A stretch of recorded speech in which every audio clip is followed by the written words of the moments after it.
Wie sou kon dink dat eeuwe terug, soos die profete sê, in Bethlehem 'n kind sou kom, wat in 'n krib sou lê. En wie sou kon dink dat hierdie kind, Maria en Josef se seun, die sonde van hierdie wêreld op homself sou neem.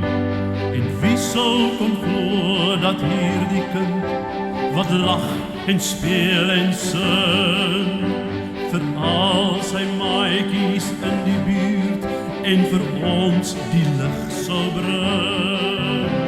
En wie sou kon droom dat hierdie kind die wonder laat gebeur, dat dooies opstaan en dowes hoor en sondaars sou bekeer.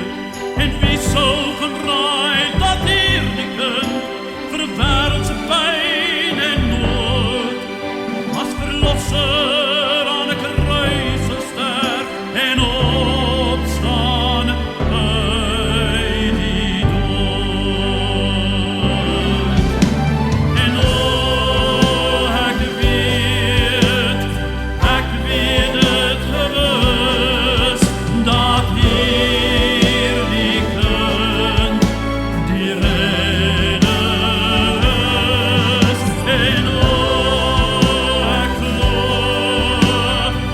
glo dit gewis, dat hierdie kind ons hoop en redder is.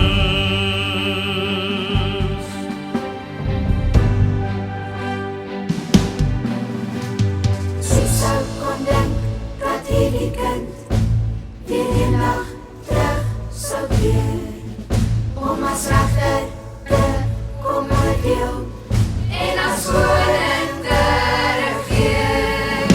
En